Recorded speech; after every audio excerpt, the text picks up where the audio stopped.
ಇನ್ನು ರಾಧೆಯವ್ರ ಬಗ್ಗೆ ಹೇಳ್ಬೇಕು ಅಂದರೆ ಏನು ಬೇಕಾದ್ರೂ ಹೇಳೋದು, ನಾನು ಏನು ಹೇಳಿದ್ರು ಅವ್ರಿಗೆ ಅರ್ಥ ಆಗಲ್ಲ. Basically Mallika Singh madam heroine ಆಗಿ ಆಯ್ಕೆ ಆಗೋಕ್ಕೆ ನಮ್ಮ ರಮೇಶ್ ಸರ್ ಕಾರಣ.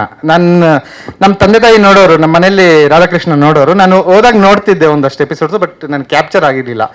ರಮೇಶ್ ಸರ್ ನಾನು ಹೇಳಿದೆ, ಒಬ್ರು north Indian Kannada reality show ಅಲ್ಲಿ ಬರೋ ಸಿಂಗರ್ ಥರದ್ದು. ಈಗ ಆಕ್ಚುಲಿ ಒಬ್ಬ ಪಂಜಾಬಿ ಹುಡುಗ ಅದೇ ರೀತಿ ಹುಡುಗ ಇದ್ದಾನೆ ಒಂದು ಶೋಲಿ.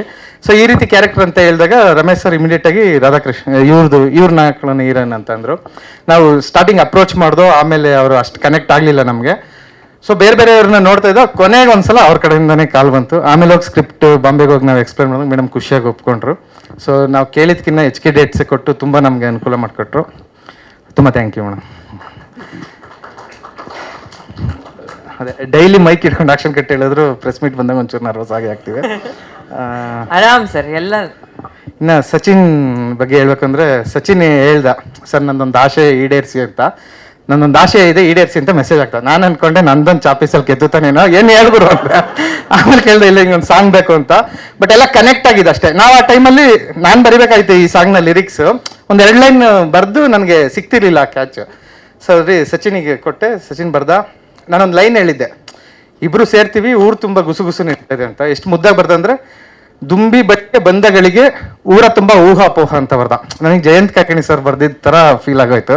ಸೊ ನಂಗೆ ತುಂಬ ಖುಷಿ ಆಯಿತು ಸಾಂಗ್. ಅದು ಫಸ್ಟ್ ಸಾಂಗ್. ಆಮೇಲೆ ನಾನು ಹೇಳಿದ್ದೆ, ನಿಮ್ಗೆ ಏನಾದರೂ ದೊಡ್ಡ ಕಾಂಟ್ಯಾಕ್ಟ್ ಇರಬೇಕು ಅಂತ. ಮೋದಿ ಸರ್ ಜೊತೆ ಫೋಟೋ ಕಳಿಸ್ತಾ, ರಾಹುಲ್ ದ್ರಾವಿಡ್ ಜೊತೆ ಫೋಟೋ ಕಳಿಸ್ತಾ. ಸೊ ಇಮಿಡಿಯೇಟ್ ಸೆಲೆಕ್ಟ್, ಆಮೇಲೆ ಸಾಂಗ್ ನೋಡ್ಕೊಳ್ಳೋಣ, ಫಸ್ಟ್ ಸೆಲೆಕ್ಟ್ ನೀವು ಅಂತ ಹೇಳ್ದೆ. ಸೊ ಇದು ಬಿಟ್ಟು ವೀರ್ ಸಮರ್ ಸರ್ ಬಗ್ಗೆ ಫಸ್ಟ್ ಅವ್ರ ಬಗ್ಗೆ ಮಾತಾಡೋಕತ್ತು. ಮ್ಯೂಸಿಕ್ ಇದ್ರು ವೀರ್ ಸಮರ್ ಸರು. ನಾನು ಗಂಟಾಘೋಷವಾಗಿ ಹೇಳ್ತೀನಿ, ಯೂಶಲಿ ಇಂಡಸ್ಟ್ರಿಯಲ್ಲಿ ಪರ್ಫೆಕ್ಟ್ ಟೈಮಿಗೆ ಡೆಲಿವರಿ ಮಾಡೋರು ವೀರ್ ಸಮರ್ ಸರ್. ಯಾವ music director, editors, technicians, including me. ನಾನು ಒಂದು ಇದನ್ನು ಡಿಸೆಂಬರಲ್ಲಿ ರಿಲೀಸ್ ಮಾಡೋಣ ಅಂದ್ಕೊಂಡೆ, ಈಗ ಫೆಬ್ರವರಿ ಬಂದಿದ್ವಿ. ನಾವೆಲ್ಲರೂ ಡಿಲೇ ಮಾಡೇ ಮಾಡ್ತೀವಿ technicians. But Veer Samar sir ಮಾತ್ರ ಪ್ರತಿ ಸಲನೂ ಫೋನ್ ಅಟೆಂಡ್ ಮಾಡ್ತಾರೆ. ಸರ್ ಇನ್ನು 2 ಅವರ್ ಕಳಿಸ್ತೀನಿ ಅಂದರೆ 2 ಅವರ್ ಒಳಗಡೆ ಬರುತ್ತೆ. ಸೊ ಎನಿ ಟೈಮ್ ಕೀಬೋರ್ಡ್ ಮುಂದೆ ಕೂತಿರ್ತಾರೆ. ಇನ್ನು ಅವ್ರ ಮ್ಯೂಸಿಕ್ ಬಗ್ಗೆ 2 ಸಾಂಗ್ ಕೇಳಿದ್ರೆ ಇನ್ನು ಮಿಕ್ಕಿ ಸಾಂಗ್ಗಳು ಕೇಳ್ತೀರಾ. ಸಿನಿಮಾ ನೋಡಿದ್ಮೇಲೆ ಗೊತ್ತಾಗುತ್ತೆ ಅವ್ರ ಸ್ಟ್ರೆಂತ್ ಏನು ಅಂತ. ನನಗೆ ಶಾಕ್ ಆಯಿತು, ವೀರ್ ಸಮರ್ ಸರ್ ಆ್ಯಕ್ಚುಲಿ ಕಾಣಿಸ್ತಾ ಇಲ್ಲ ನನಗೆ. ಸರ್ ಇದು ಎಷ್ಟನೇ ಮೂವಿ? 40 ಸಿನಿಮಾ ಮಾಡಿರೋರು ವೀರ್ ಸಮರ್ ಸರ್. ತುಂಬ ಅಗಾಧವಾದಂಥ ಶಕ್ತಿ ಇರೋರು. ಅವ್ರು ತುಂಬ ದೊಡ್ಡವ್ರ ಜೊತೆ ಎಲ್ಲ ವರ್ಕ್ ಮಾಡಿರೋರು. ಶಾಸ್ತ್ರೀಯ ಎಲ್ಲ ರೀತಿ ಪ್ರಕಾರ ಸಂಗೀತಗಳನ್ನ ಕಲ್ತಿರೋರು. ಕಾರಂಜಿ ಅವ್ರದ್ದು ಫಸ್ಟ್ ಫಿಲಮ್ ಕಾರಂಜಿಗೆ ನಾನು ಅಸಿಸ್ಟೆಂಟ್ ಡೈರೆಕ್ಟರ್ ಆಗಿ ಹೋಗಿದ್ದೆ, ಸಿಕ್ಕಿರಲಿಲ್ಲ ಆ ಫಿಲಮ್ಗೆ. ಬಟ್ ಅವ್ರ ಜೊತೆ ವರ್ಕ್ ಮಾಡೋ ಚಾನ್ಸ್ ಸಿಕ್ಕಿದ್ದು ನನ್ನ ಪುಣ್ಯ. ಇನ್ನು ಯಾರನ್ನ ಬಿಟ್ಟಿದ್ದೀನಿ, ಎಡಿಟರ್ ಆದಿ, ಫಸ್ಟ್ ಫಿಲಮ್ ಅವನು 24/7 ವರ್ಕ್ ಮಾಡ್ತಾ ಇದ್ದಾನೆ. ಅವನೇನೋ ಮಾತಾಡಬೇಕು ಅಂತ ಒಂದು ಸ್ಪೀಚ್ ರೆಡಿ ಮಾಡ್ಕೊಂಡ್ಬಂದಿದ್ದೆ, ಚಾನ್ಸ್ ಸಿಕ್ಕಿಲ್ಲ. ಸೊ ಅದೇ ಪ್ರೀ ರಿಲೀಸ್ ಇವೆಂಟ್ ಇರೋದ್ರಿಂದ ಇನ್ನು ಮಿಕ್ಕಿದ್ದೆಲ್ಲ ಅಲ್ಲಿ ಮಾತಾಡ್ತೀವಿ. 12 ನಿಮಿಷ ಆಯ್ತಾ ಸರ್? ಇನ್ನೂ ಆಗಿಲ್ವಾ? ಮಾತಾಡ್ತೀನಿ, ನಾನೇ ಮಾತಾಡಿ ಅಂದರೆ ಮಾತಾಡ್ತೀನಿ.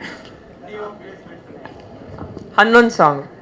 ಇದೊಂದೇ ಡ್ರೀಮ್ ಸಾಂಗ್ ಇರೋದು. ಇನ್ನು ಮಿಕ್ಕಿದೆಲ್ಲ ಕತೆ ಜೊತೆನೇ ಹೋಗುತ್ತೆ.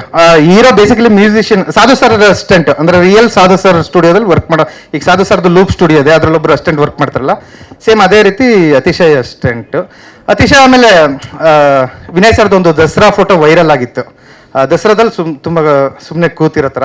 ಸೊ ಪ್ರಸನ್ನ ಸರ್ ಇವತ್ತು ಸ್ಟೋರಿ ರೈಟ್ರು ಬಂದಿಲ್ಲ, ಅವ್ರು ನನಗೆ ಕತೆ ನರೇಟ್ ಮಾಡಿದಾಗ ಯಾರನ್ನ ಜೊತೆ ವರ್ಕ್ ಮಾಡಬೇಕು ಅಂದಾಗ ನಮ್ಗೆ ಗೊತ್ತಿತ್ತು, ಅಂದ್ರೆ ಚಿಕ್ಕಪೇಟೆಯಲ್ಲಿ 10 ಜನ ಜೊತೆ ಒಂದು ಹುಡುಗ ಥರ ಇರಬೇಕು, ನಮ್ಗೆ ಏನು ಫೋಕಸ್ ಕೊಡದೆ 10 ಜನದಲ್ಲಿ ಒಬ್ರು ಅಂತ.